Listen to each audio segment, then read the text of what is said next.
And a good day to you, Explore Nation. John Lynskey, your ambassador for Alumni Affairs, here with Season 5, Episode 18 of Looking Back with Lynskey. This is a redo with our very special guest, the president of BCC Engineering, one of the best civil engineering firms in the nation, uh, benefactor of Columbus High School. The Munoz Family Innovation Hub is named after him. He is on our executive board here at school. He's an alumni dad. He is an integral part of the future here at Columbus, and one of the more interesting history students I ever had. I enjoyed his time with him. My dear friend from the great class of 1990. Please welcome Mr. Jose Munoz. Jose, welcome, bro. Awesome to be here, Coach. Looking forward. Been looking forward to this.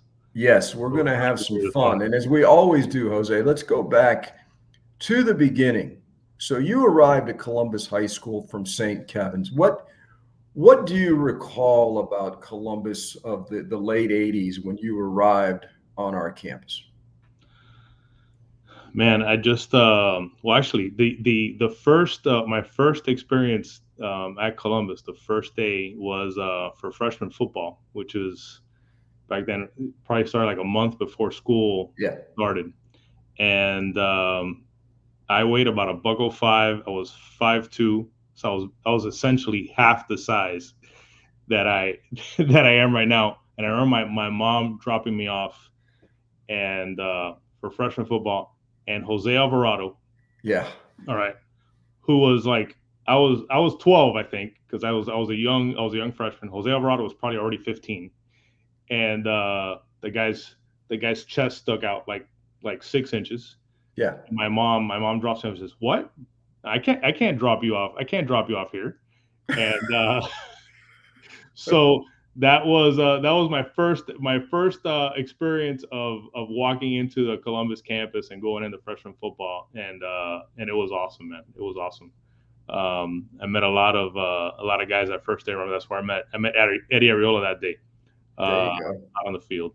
So, but yeah, man, times in the '80s was awesome. You would get all everybody was all into cars, right? So you had all the different cars, the guys with the Supras, the guys with the Mustangs, you guys have the guys with the trucks. It was cool times, man. A lot of stuff happened in the parking lot. A lot of stuff went down in the parking Yeah, lot. Yes, indeed. They were different times, and that's how we always address the past at Columbus High School. You can't measure back then by today's standards, but we certainly enjoyed our time. And you're one of those Columbus guys that had a very well-rounded experience. You did a little bit of everything. One thing that I know that was personally important to you was campus ministry. Talk a little bit about that, Jose. campus ministry was really important. I had a great relationship with Father Hilly. Hmm. Father Hilly was there at the time. We were one of those groups that just had no experience with Denison. I had experience with Denison later on when he was at St. Teresa, but we had Father Hilly for those 4 years. That's one of the things that I kind of miss with Max when he was in school. Now that there wasn't an active priest on campus all the time. I think that was something that was really important for us. So I had a great relationship with Father Hilly. I had a great relationship with Brother Lou when he was there, with Brother John. And yeah, I did the whole thing. I did Kerygma, I did Emmaus, I did Encounter, and I led Encounter. Bartholomew has a great story when I led Encounter. If you ever have him on again, you can ask him about that. I won't share it here. But it was extremely important, and I got to experience Encounter with a lot of my boys that are still, I still talk to every day. My brother from another mother, Jose Linares, Cotto, Danny Diaz, Jacomino, Eric Gernard, Richard Young, all these guys. And yeah, man, it's an important part. And I think that's something, sitting on the board now, talking to some of the guys, Mario Suedas and Albert and Nelson Fonseca, that campus ministry, we think that Encounter's got to be something that's probably even mandatory. probably bring it back. My son didn't go on encounter. Yeah. Mario's son didn't go on encounter. Some of these other boys, Fonseca's kids didn't go on encounter. He had 2 boys. So I think that's something that we gotta address and get back on it. I think it's something extremely important and great experience for me when I was there. Yeah, times have changed at Columbus, and yes, that's something that's very important. And it doesn't necessarily have to be all about Catholicism, but spirituality. It's very, very, very important. And an interesting thing you said about campus ministry that I agree with. People talk about how you teammates bond, and that's true. We know that. But there are relationships built at encounters that are equally as strong. And that's something I think that all explorers should experience. And thank you for pointing that out. Yeah. I think Um, that's actually something that I asked my son. He said, "Yeah, I think they should make it. I think they should probably should go back and make it mandatory." He had a different experience because he was in the middle of COVID, so that I think yeah, that kind of affected that as well. He's class of 22, but extremely important. It was a big part of my experience at Columbus. I, and I was a Eucharistic minister. Believe how did that happen? I don't know, but that was hey, that was an listen, awesome experience as well. all are welcome. Yeah, God doesn't question. You also had a great experience. There's so many activities at Columbus, and one of the huge ones back then was intramurals and Dr. Burris. Talk about how much fun that was, and just what the right man to lead intramurals in Dr. Burris.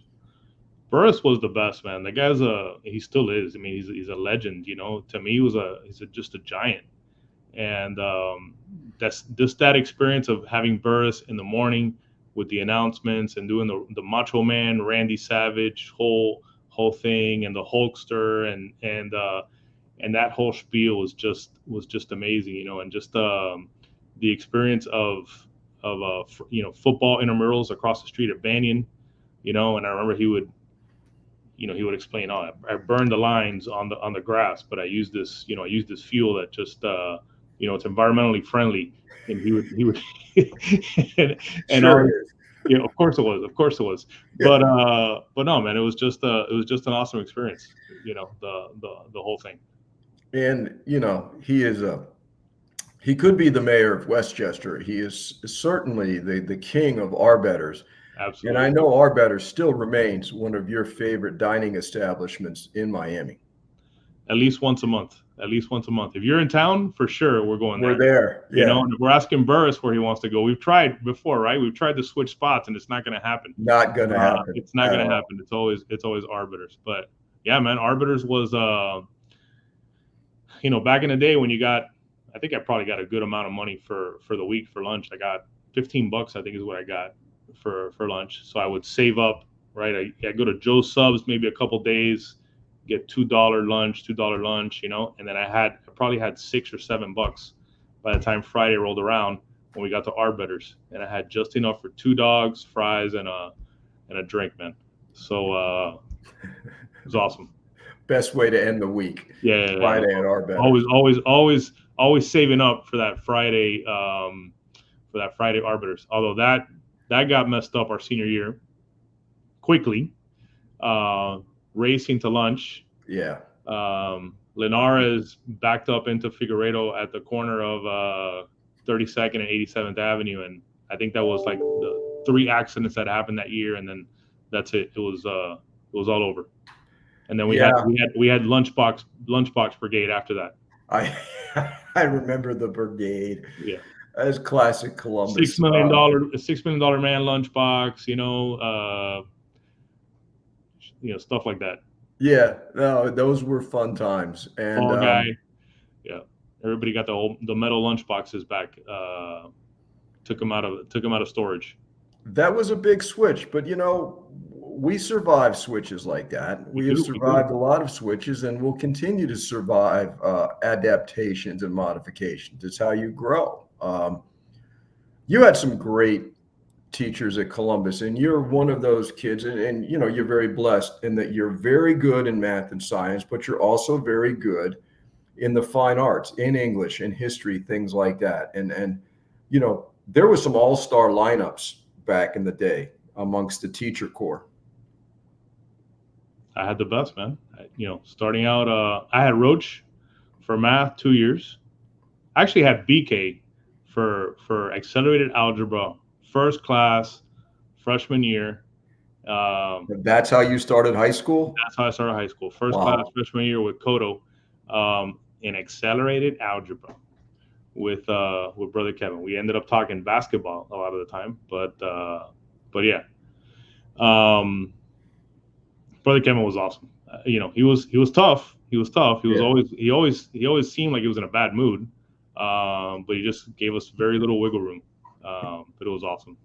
And then I had Miss Sawyer. Then I had Roach. I had Roach for 2 years. I have brother Marcus for Spanish. Great man. Yeah, yeah.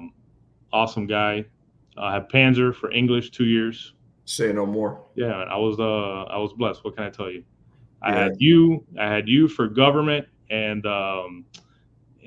what is it? Our Vietnam class. Man, I always U.S. foreign policy. Everybody calls U.S. it foreign Vietnam. U.S. foreign U.S. policy. foreign Yeah. policy in Southeast Asia. Correct. Yeah. Yeah. Correct. I have Burris for Florida history.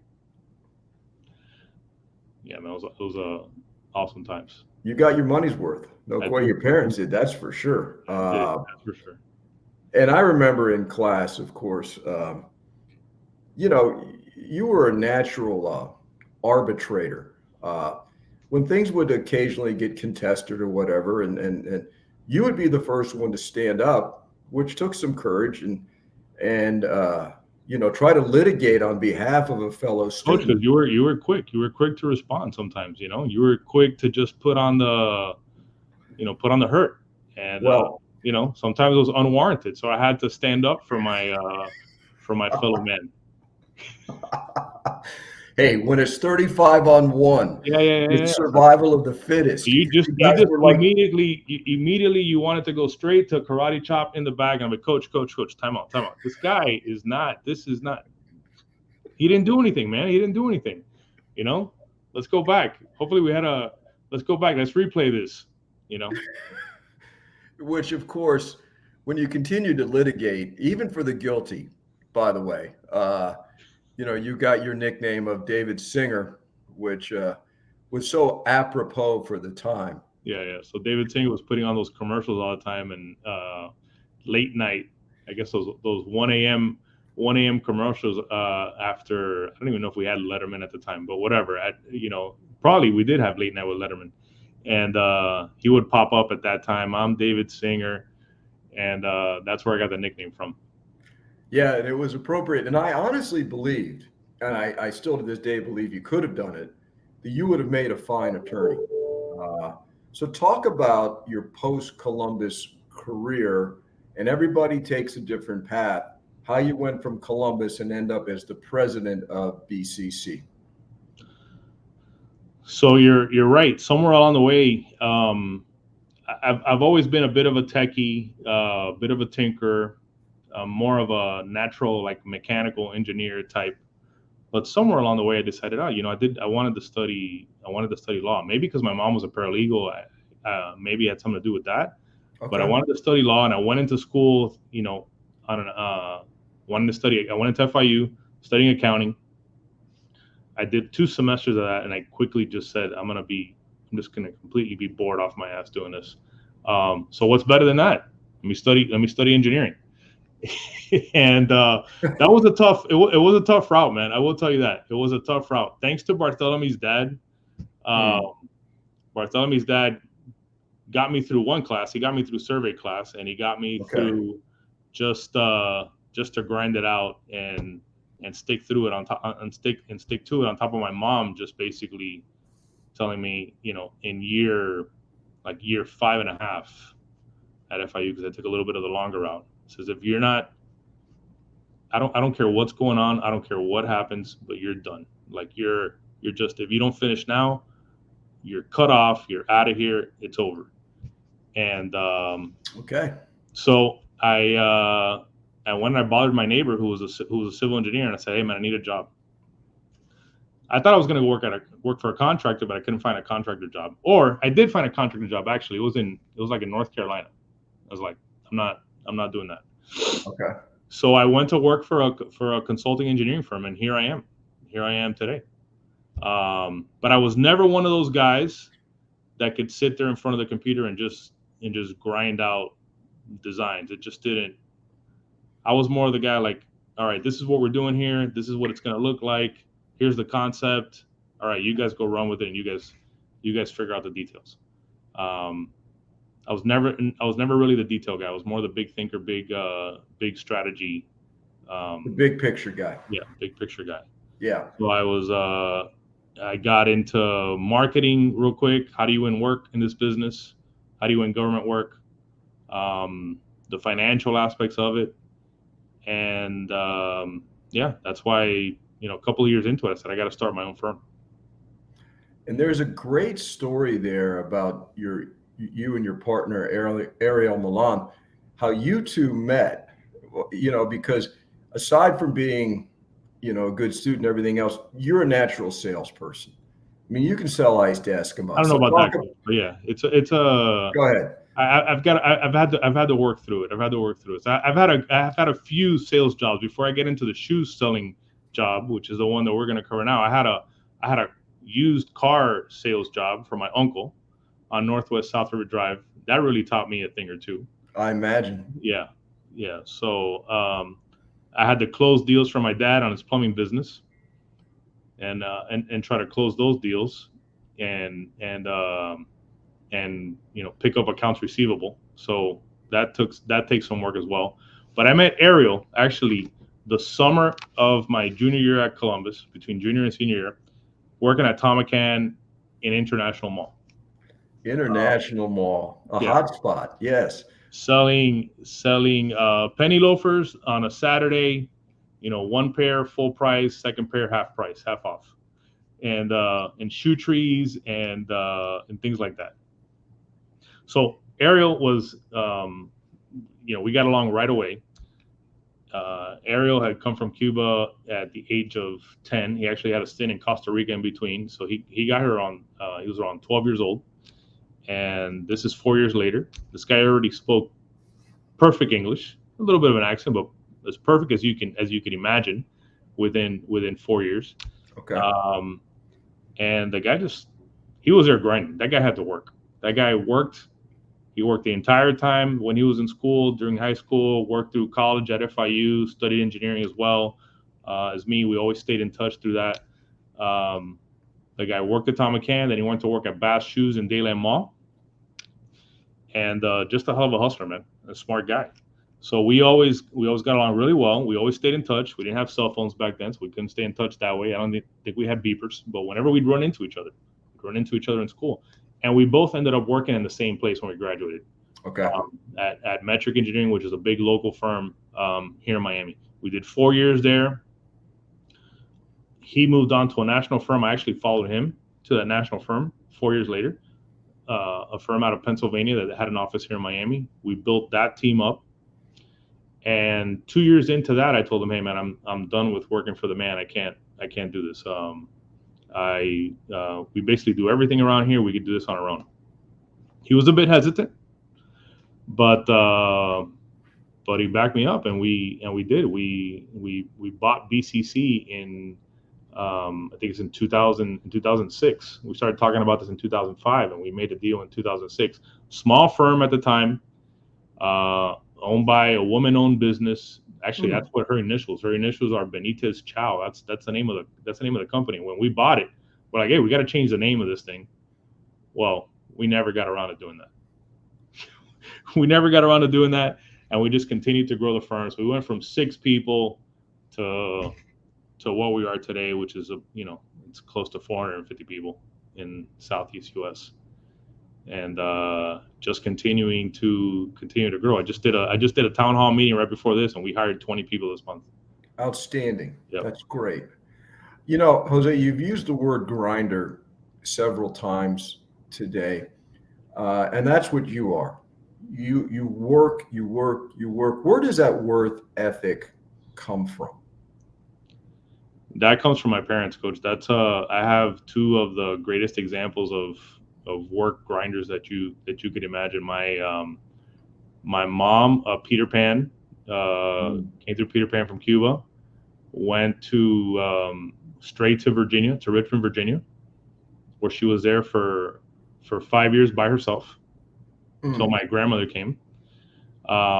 Finished up high school, put herself through college, and worked at the county for 50. I don't know. I think it's 52 years or something like that. Some ridiculous number before she retired. And then my dad, my stepfather, was a plumbing contractor. The only thing I remember that guy growing up as a kid is just the guy would, the guy get up out of the house by 7 a.m. The guy would show up, come back home at 8, 9 o'clock at night. I just remember that for years, working Saturdays. And then I started doing it with him. I did it with him several summers. I did it with him for a while in college. And just, that's where I think that's just, that example is where I just got that work ethic. You just gotta get through it. And with that, they put 2 kids, me and my sister, through school, and like a lot of other families, and the rest is history. The guy retired. He's let me see, 1939. He's going to turn 85 years old. Just had back surgery. The first time he's ever had anything ever happen to him. He just had back surgery. He's perfectly fine. He's back out in the yard, working. So, but that guy retired like 4 years ago. God bless him. Yep. That first wave of Cuban immigration that came in the 60s when I was a little kid, I've never seen people work harder. Many of them coming with nothing. And then what they saw here was opportunity, and they maximized that. And I think it's been passed down to you guys. And what did Pat Riley say? Hard work doesn't guarantee success, but without it, you have no chance. Absolutely.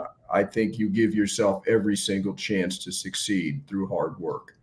And I know there's times there's not enough hours in the day for you, but you just grind, bro. I do like to pile it on. That's for sure. I do like to take on a lot. I am way more productive when I'm busy, when I've just got a lot going on. So, part of what makes your days very long is what you've taken on at Columbus. So we'll get into that in a moment. But as I said, you're an alumni dad, but Max's path to Columbus was a little bit different than yours, because Max, and we see this a lot now, and we have friends that are in this situation. Max was at Belen, and getting kids to leave Belen and come to Columbus, there's a challenge that goes into that. So talk about Max's journey and how it played out for him, and how it made you feel.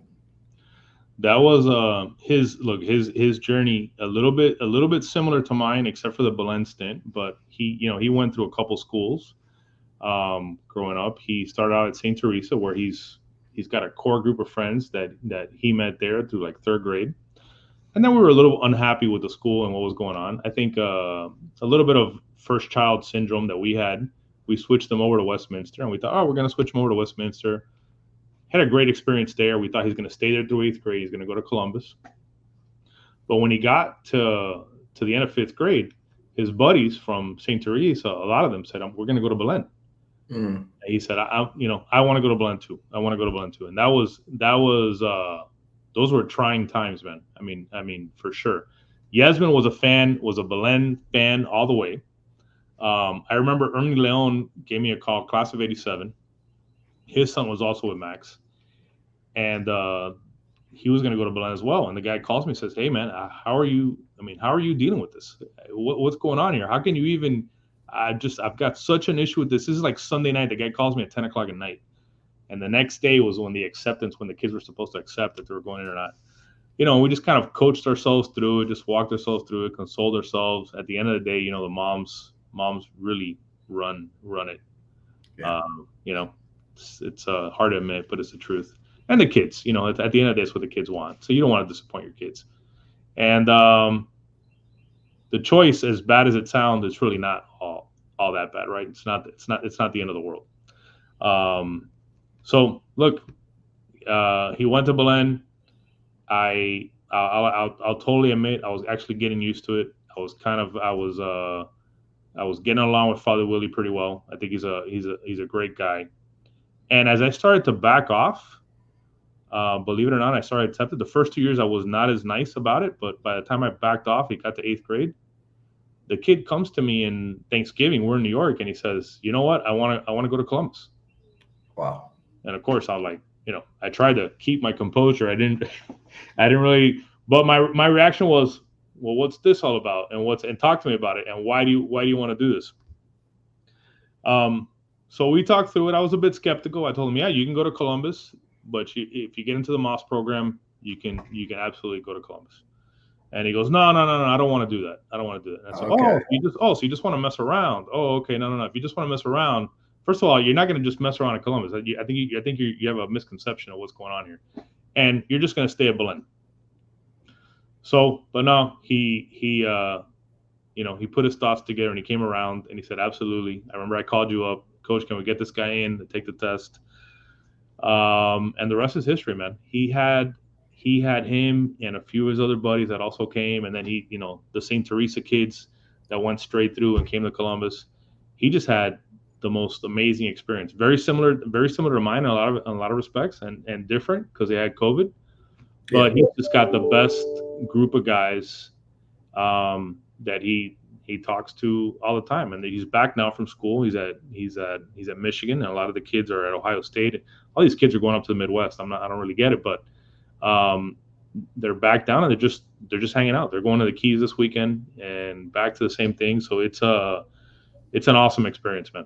And they're very into the school. And what I saw when they were in school is different from us. Is we hung out for a little while. We probably hung out, went to the gym. At school. I mean, we were out there by 4:00. These kids are there till 7:00, 8:00 at night, every night. They don't like to leave. No, they don't leave. No, it's crazy. And I go there now, and it's the same thing. They're just there all freaking day long, and they get to school early. Yeah, we would get to school at 7:50, and we would pile up. We had the right in front of the entrance. We had those on senior year. We had all those parking spots. Jacomino was on one side, Linares, and then Cotto would come in, and he'd come in at whatever it was, 7:58. I think we had to be in class. I think we had to be in class by 8:05. Yeah, I don't remember. Yeah, and he would just 8:02. The guy's just barreling in the Honda Civic, running down with his hair sticking up because I hadn't taken a shower like in 3 days. But now these kids, Max would leave the house at 6:30. It is crazy, man. You get the house at 6:30 and get to school and have breakfast and hang out and then be there till 7:00 at night. I think it speaks volumes for our school. Yeah. And, the fact that Max is at Michigan, I mean, he's a very intelligent young man. But an advantage that we have now that you guys did not have, obviously, is the Moss program. And how well that works for our kids. Yeah, it's incredible. The job Sylvie does, with the Moss program and everyone else who's really active and helps out there is just is just amazing. And it's also just great on top of everything else. Everything you do is just great marketing, right? So everyone knows the Moss program. All these schools know the Moss program. If the kids get into the Moss program. And then just overall, and not taking away from everything else that's going on, right? Iris and the job she's doing with the rest of the kids getting them into school, absolutely, is just is incredible. So that probably leads us into a little bit of what we're going to talk about, which is a bit of the master plan and some of the projects that we got going on there. Yeah, and I would like to say that, and this is a wonderful thing. Yasmin, your better half, is a very strong-willed woman. She is as big an advocate for Columbus now as you are, and that's 100%, really gratifying when you win the moms over. 100%, huge fan. She just we're really she was all about Belen, and now she's all about Columbus. Blue and white, baby. Just all about Columbus and the way that we just turned these boys into men, right? I think the biggest difference without knocking it, because it's just really a difference. They're both excellent schools, but the difference is they're a blend. These boys come in sixth grade, and at sixth, seventh, and eighth grade, you got a lot of mom involvement, right? And that mom involvement continues into high school, right? When the boys get to Columbus, there's no mom involvement. Like, mom, you're just dropping off and that's it. Yeah, there's some mom involvement and stuff in college, but it's not that level of mom involvement, and there's not that mom group. It has a tough time getting created. So these boys are way more independent. That's a huge difference between the two schools. And that's a great point, Jose. Great point.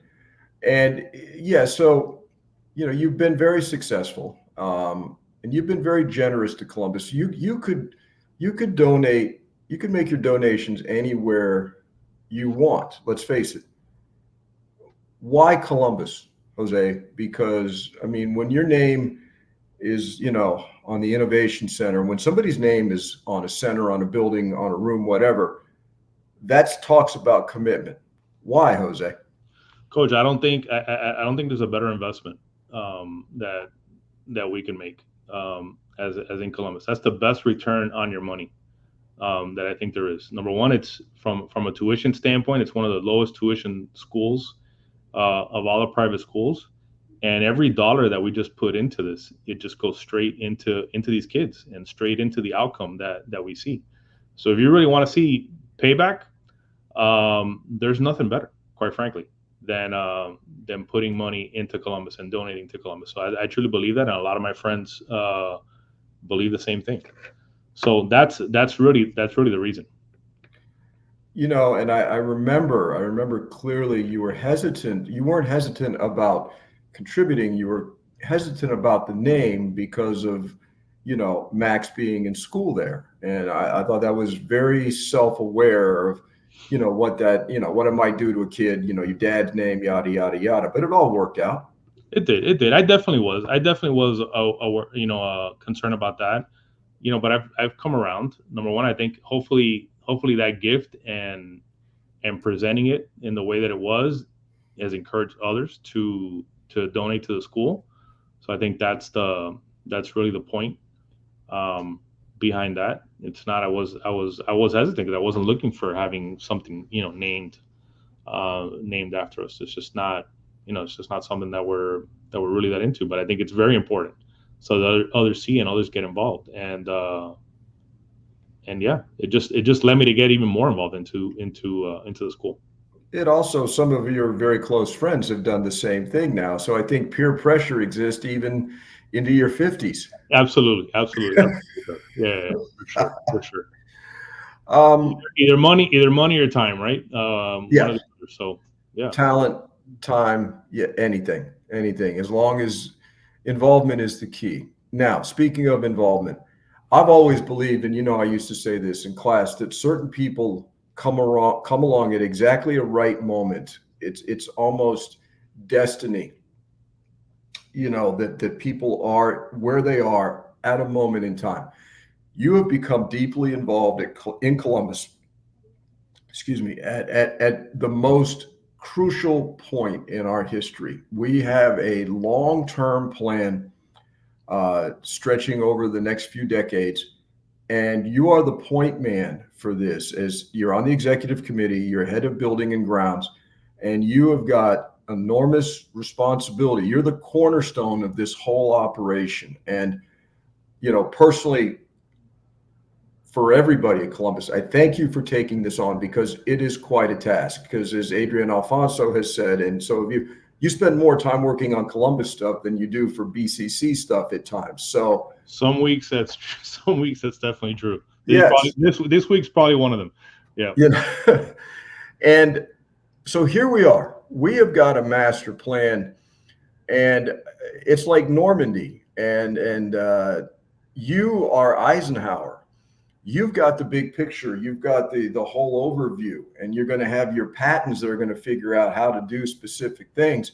But you are the overseer of everything. And why don't you talk a little bit about, what we're looking at, and your involvement and your perspective and your opinion on where we're going and how we're going to get there. Yeah. First, let me go back and say I'm coming into some big shoes in this position. You absolutely are. Starting out with David Plummer, who is a legend, both at Columbus and even in my business, right?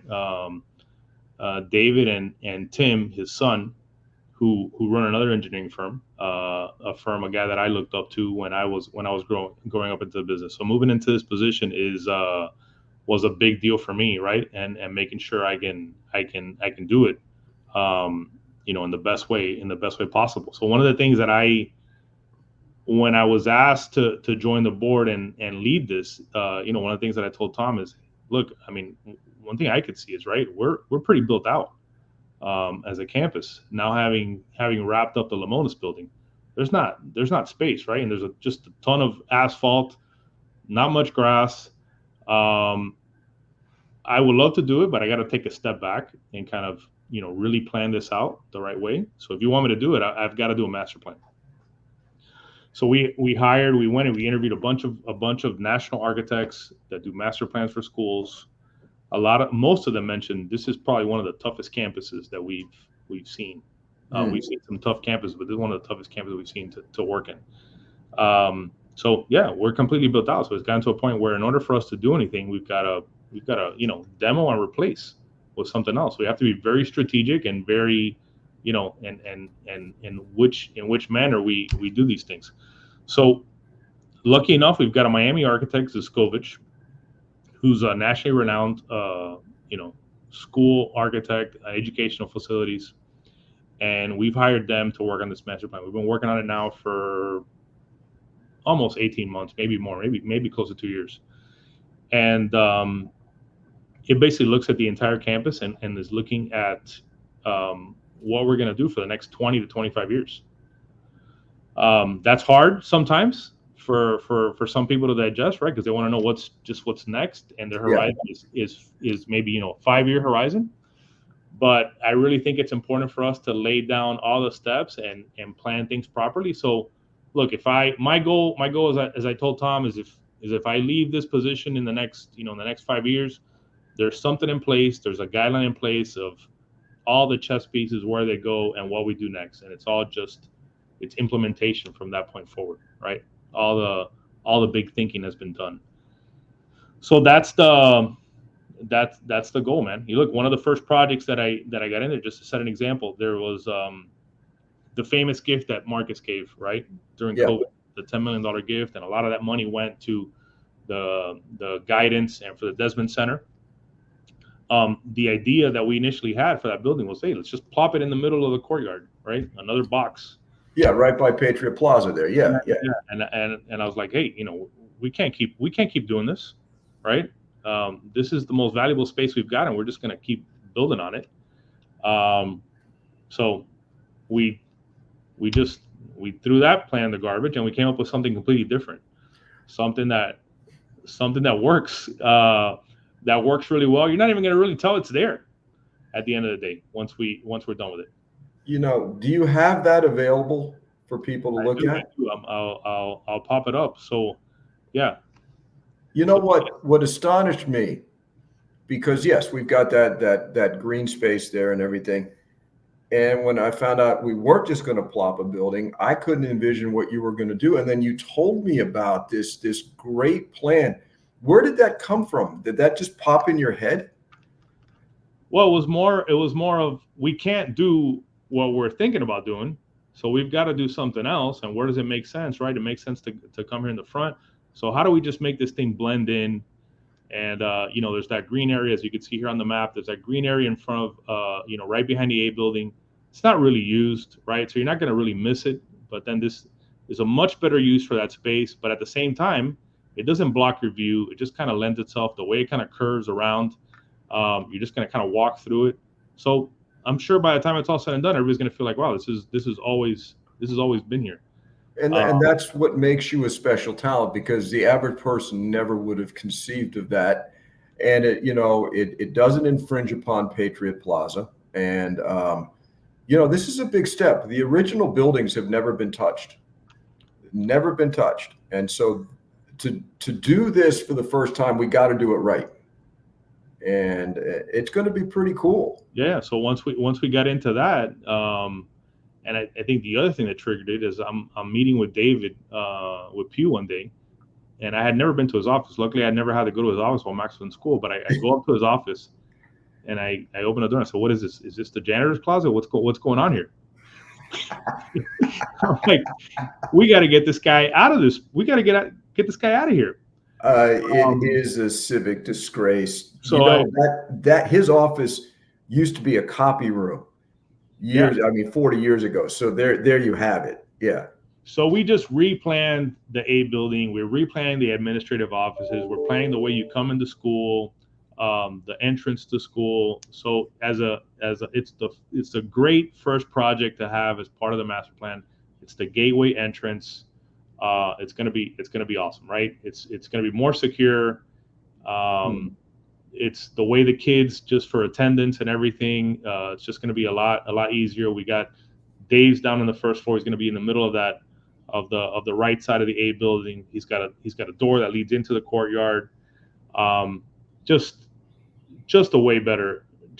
I think the administration's gonna love it. And of course, we're getting the space for Desmond and the guidance center, and then we're remodeling all the classrooms upstairs. And I'm sure we don't have B and C. We have B and C for years further out, but I know what's going to happen is as soon as we're done with this, it's like we got to fix B and we're going to have to fix C. But that's just a very small part of the overall master plan, right? Sure. We're planning a new cafeteria and an event space. What started out as a cafeteria is more like the event space with a cafeteria. I don't have to tell you this, but the amount of meetings, events, just constant at school. The staff is constantly, pulling out chairs, putting out tables, picking up, putting it back together. We just need some dedicated space, and all that space is constantly just being pulled and pushed by all the different parts of the school. So envision, a ground floor cafeteria with a second floor event space, movable partitions. Like if you're in a big hotel event area, right? We can do all the big meetings up there. We can do alumni events. We could do things like that. A brand new gym, right? A brand new gym, not really driven by the basketball team. I've heard some of that.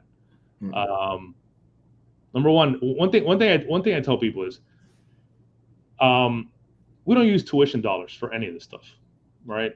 Yes. These are all outside dollars. These are all donor dollars. And yes, people like to give to programs and people like to give things like that, but people really like to give to concrete, brick and mortar and the buildings.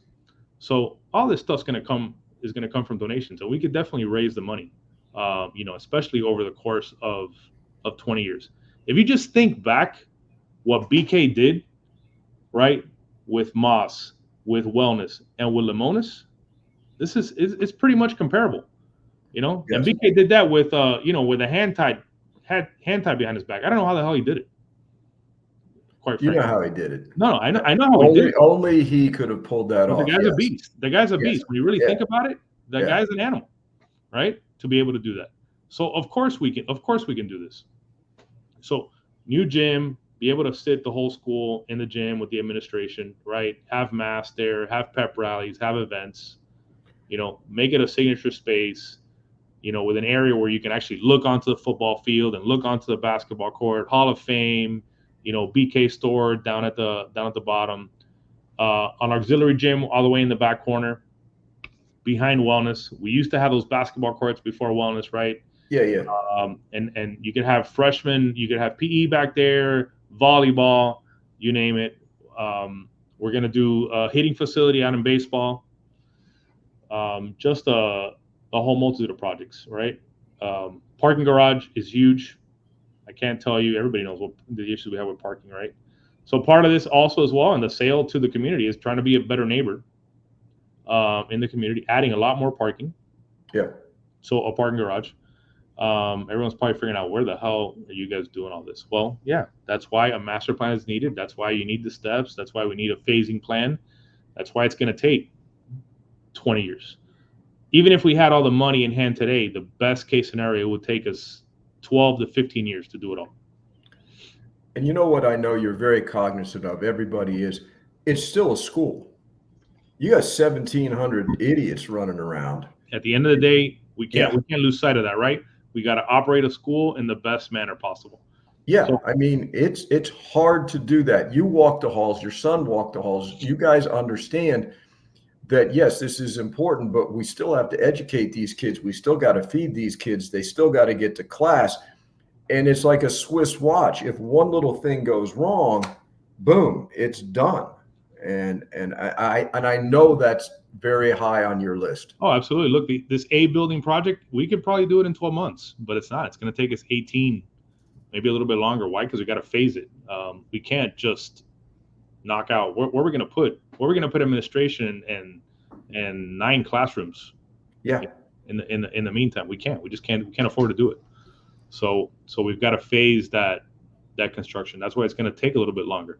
That's why people tell me, why do highway projects take so long? Because you got to drive. You got to keep traffic going while you're building it. Yeah. So we got to keep a school operating while we're building this stuff. Yeah. I mean, cafeteria. Yeah. You got to feed 1,700 guys. Yep. I mean, it is very logistically challenging. I don't know what we're going to do. We're going to use the gym. We're going to end up putting an air-conditioned tent somewhere in one of the courtyards. We'll figure it out. We'll get it done. We always do. Yeah, we'll figure it out. We always do. And it's very exciting to think that one day we're going to be able to go back to the days when we could have the entire student body in a mass, in a pep rally, in an assembly, because that has not been optimal the last X amount of years, where you have to have 2 masses and 2 pep rallies and 2 is, we're a family. We're not 9th and 10th, 11th and 12th. We're 9 through 12. And that is very important to us. And absolutely. And I think the hard part about some of these things is, like, when are these projects out? How far are they out? 10 years out, 15 years out?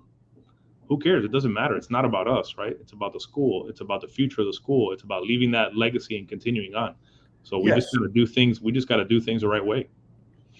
Because if you don't have time to do it right, when are you going to have time to do it over? That's right.